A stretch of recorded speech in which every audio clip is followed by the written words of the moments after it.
Accuracy है वो होती है कि वो जो पर्टिकुलर वैल्यू है वो ट्रू वैल्यू की कितना क्लोज है, ठीक है। फिर उसके बाद आपकी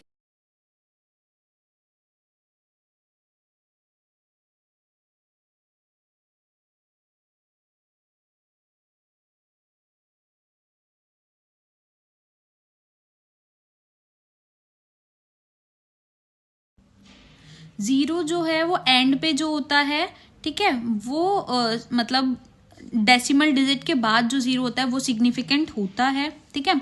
और जो काउंटिंग नंबर्स होते हैं उसमें इनफाइनाइट सिग्निफिकेंट फिगर्स होते हैं, ठीक है।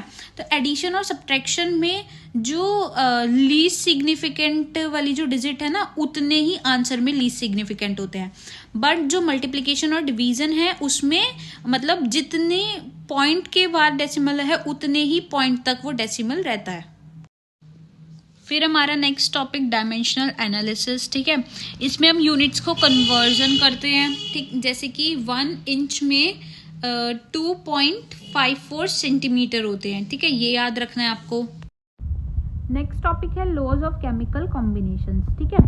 तो यहाँ पे डिफरेंट लॉज हैं, तो मेनली 5 बेसिक लॉज हैं। फर्स्ट है law of conservation of mass. तो ये स्टेट करता है कि मास जो है कैन नाइदर बी क्रिएटेड और नॉट बी डिस्ट्रॉयड, ना वो बन सकता है और ना ही वो डिस्ट्रॉय हो सकता है, ठीक है। ये लॉ जो पुट करा था वो किसने करा था, एंटियोनी लेवराइजर में, ठीक है, उन्होंने करा था 1789 में, ठीक। तो इसमें जो मास होगा रिएक्टेंट का वो इक्वल होगा मास प्रोडक्ट के, ठीक।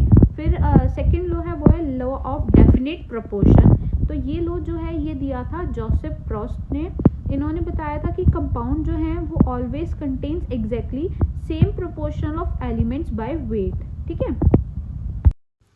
इसको हम लॉ ऑफ डेफिनेट कंपोजिशन भी बोलते हैं, ठीक। फिर थर्ड लॉ है लॉ ऑफ मल्टीपल प्रोपोर्शन। ये लॉ जो है ये प्रपोज करा था डेल्टन ने 1803 में। तो इन्होंने बताया था जब 2 एलिमेंट्स कंबाइन होते हैं to form more than 1 compound, तो जो मास होता है एक एलिमेंट का जो कंबाइन हो रहा है विद फिक्स मास होता है उसका अदर एलिमेंट के साथ भी, ठीक है। तो उनका जो रेशियो होता है वो स्मॉल होल नंबर रेशियो होता है। जैसे कि H2O जब हमारा कंबाइन करता है तो 2 हाइड्रोजन ऑक्सीजन 16 ग्राम तो वाटर बनता है 18 ग्राम, ठीक है। पर जब हाइड्रोजन और जब 2 ऑक्सीजन ज्वाइन करते हैं तो इसका वेट होता है हाइड्रोजन परऑक्साइड, और इनका जो रेशियो होता है 1:2, ये एक सिंपल होल नंबर रेशियो है, ठीक है। फिर फोर्थ लॉ है हमारा गैल-लुसेक लॉ ऑफ गैसियस वॉल्यूम। ये जो लॉ है ये गैल्यूसेक ने दिया था 1808 में। तो उन्होंने बताया था व्हेन गैसेस कंबाइन और are produce in a chemical reaction they do so in a simple ratio by volume provided all the gases are at same temperature and pressure, ठीक है। फिर हमारा फिफ्थ लॉ है अवोगैड्रो लॉ। ये जो है 1811 में अवोगैड्रो ने प्रपोज करा था। तो उन्होंने बताया था कि equal volume of gases at the same temperature और सेम प्रेशर पर वो कंटेन करती हैं इक्वल नंबर ऑफ मॉलिक्यूल्स, ठीक है। फिर आपका नेक्स्ट टॉपिक है डाल्टन्स एटॉमिक थ्योरी, ठीक है। तो डाल्टन ने बताया था कि जो मैटर है वो कंपोज्ड होता है स्मॉल इनडिविजिबल पार्टिकल्स, उसको हम बोलते हैं अल्फा टोमियो, ठीक है। इसका मीनिंग होता है इनडिविजिबल, ठीक है। तो उन्होंने कुछ लॉज दिए थे, मतलब तो उन्होंने बताया था कि जो मैटर है वो कंसिस्ट होता है इनडिविजिबल एटम्स से। All the atoms of a given element have identical properties, ठीक है, इंक्लूडिंग आइडेंटिकल मासेस। और एटम जो होते हैं डिफरेंट एलिमेंट्स के वो डिफरेंट होते हैं मासेस में। फिर थर्ड बताया था उन्होंने compounds are form when atoms of different elements combine in a fix ratio, ठीक। और जो वो होता है वो एटम वो neither created nor destroyed in a chemical reaction, ठीक है, उनका बस रीऑर्गेनाइजेशन होता है एटम्स का। फिर नेक्स्ट है atomic and molecular masses. Atomic mass, atom का जो मास होता है वो बहुत बहुत बहुत ज़्यादा छोटा होता है, ठीक है।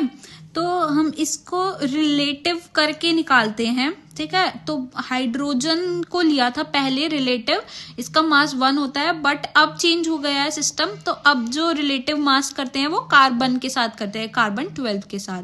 आइसोटोप्स होते हैं कार्बन के, डिफरेंट आइसोटोप्स होते हैं, पर इसमें C12 वाला आइसोटोप लिया गया है, ठीक है। तो C12 is assign a mass of exactly 12 atomic mass unit, जिसको हम बोलते हैं AMU, and mass of all other atoms are given relative to this standard, ठीक है। फिर उसके बाद 1 एटॉमिक मास यूनिट AMU, इसको हम डिफाइन करते हैं as the mass exactly equal to the 1/12 and the mass of 1 carbon 12 atom.